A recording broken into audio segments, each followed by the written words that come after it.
ये कहानी है लक्ष्मी की, जो सेठ बलदेव सहानी के घर की लक्ष्मी थी। लक्ष्मी के 3 भाई थे, जो गांव के साहूकार थे। तीनों के तीनों हट्टे कट्टे और तंदुरुस्त थे, और लक्ष्मी अपने तीनों भाइयों की जान थी। जब लक्ष्मी 18 वर्ष की हुई तो सेठ जी ने लक्ष्मी के विवाह के लिए घर में पंडित जी को बुलाया। यजमान, बिटिया की कुंडली जिस युवक से मिल रही है वो एक बहुत ही साधारण परिवार का है। अरे उससे क्या फर्क पड़ता है, हम तो अपनी बेटी को अपने घर ही रखने वाले हैं, हमें तो घर जमाई चाहिए। लेकिन यजमान, मुझे नहीं लगता कि ऐसा कुछ संभव है, ये युवक घर जमाई नहीं बनेगा। तभी सेठ जी की बेटी सेठ जी के पास आई और उनके कानों में कुछ फुसफुसाई। उसकी बातें सुनकर सेठ जी के चेहरे पर मुस्कान आ गई। ठीक है पंडित जी, आप शादी की बात आगे बढ़ाइए। और फिर कुछ महीनों में लक्ष्मी की शादी एक बहुत ही साधारण युवक विमल से हुई। शुरू में दोनों की अच्छी बन रही थी और विमल की माँ सरिता भी बहुत खुश थी।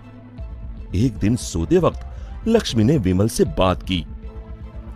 ना इस घर में ढंग का सोफा है, ना गद्देदार पलंग और ना ही टीवी। ए जी, आप मेरे साथ मेरे पापा के घर चलिए ना, वहाँ सब कुछ है। नहीं लक्ष्मी, अब यही तुम्हारा घर है, तुम्हें इसी घर में रहने की आदत डालनी होगी।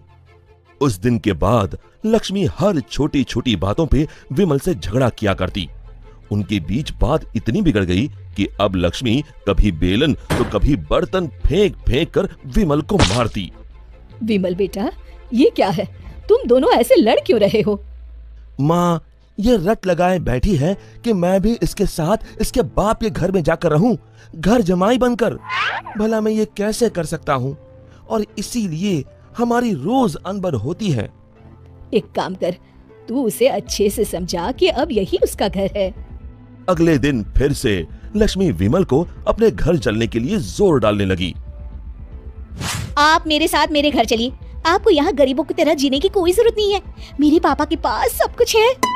मैंने तुम्हें कितनी बार बोला है, मैं घर जमाई नहीं बनना चाहता हूँ। अगर आप खुद से मेरे साथ नहीं चलोगे तो मैं मेरे भाइयों से बोलकर आपको जबरदस्ती यहाँ से उठवा लूंगी। बहू की ये बात सुनकर सरिता को अपने बेटे की चिंता सताने लगी। इसके तीनों भाई तो इतने शक्तिशाली है, मेरे बेटे का क्या हाल होगा। ये मैंने क्या कर दिया, इससे अच्छा तो किसी गरीब की बेटी ब्याह लाती, कम से कम कोई आफत तो नहीं आती। अब सिर्फ बाबा जी ही मेरी मदद कर सकते हैं। सरिता बहुत दूर एक बाबा जी के पास गई और उन्हें अपनी पूरी दुख भरी दास्तान बताई। अब आप ही बताइए बाबा जी, मैं अपने बेटे को बचाने के लिए क्या कर सकती हूँ? ये ताकतवर इंसान ऐसे ही होते हैं, हमेशा निर्बलों को दबाना चाहते हैं। अब सिर्फ गुफा में रहने वाली डायन ही तुम्हारी मदद कर सकती है। सिर्फ वही तुम्हें ताकतवर बना सकती है, जिससे तुम अपने बेटे को बचा सकती हो। बाबा जी, मुझे ये डायन कहाँ मिलेगी? वो उत्तरी दिशा में मिलेगी, लेकिन उससे मिलने से तुम्हारे प्राण भी संकट में आ सकते हैं। अपने बेटी की जान बचाने के लिए मैं कुछ भी कर सकती हूँ। सरिता उत्तरी दिशा में निकल पड़ी और गुफा तक पहुंचते पहुंचते उसे रात हो गई। कोई है यहाँ? क्या आज एक इंसान यहाँ खुद चलकर आया है?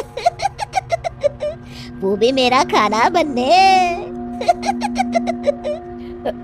मैं आपसे मिलने आई हूँ। मिलने?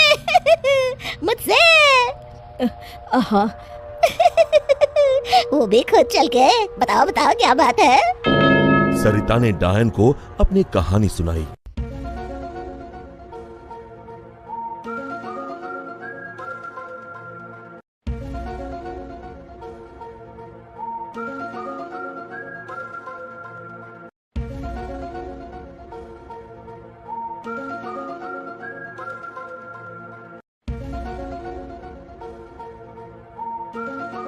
उपाय तो है, लेकिन बहुत कठिन है।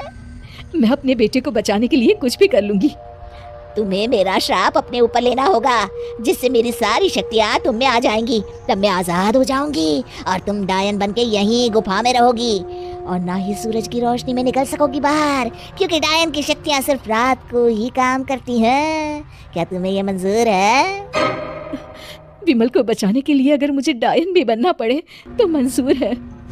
डायन ने कुछ जादू किया और डायन की सारी शक्तियां सरिता में चली गईं और अब डायन आजाद होकर एक औरत बन गई और सरिता डायन बन गई। यहाँ पूरा दिन हो गया था।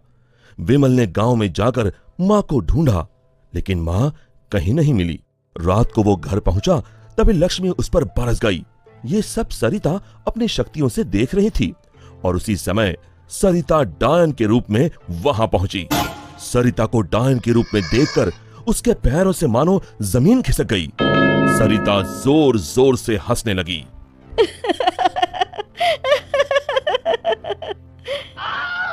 हाल तू जलाल तू आई बला को टाल तू, हाल तू जलाल तू आई बला को टाल तू, हाल तू जलाल तू आई बला को टाल तू, हाल तू जलाल तू आई बला को टाल तू, हाल तू जलाल तू आई बला को टाल तू।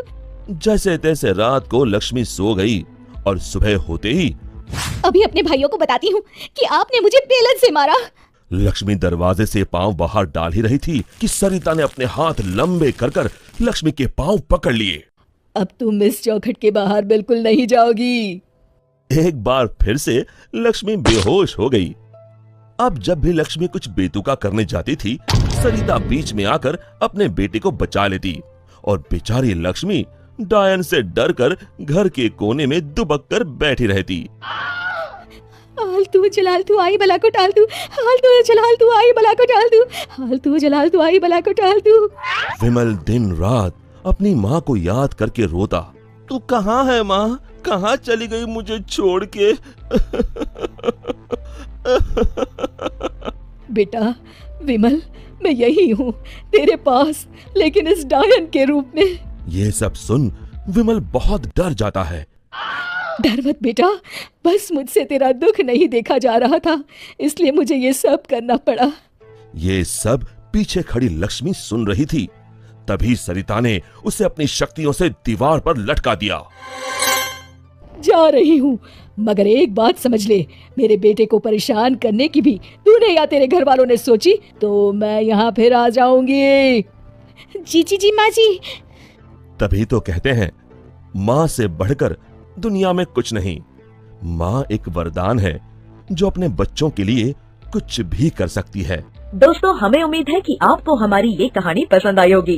कृपया हमारे चैनल को सब्सक्राइब करें और सभी अपडेट्स के लिए बेल आइकन जरूर दबाएं। और हाँ, वीडियो लाइक और शेयर करना मत भूलिएगा। Bye bye.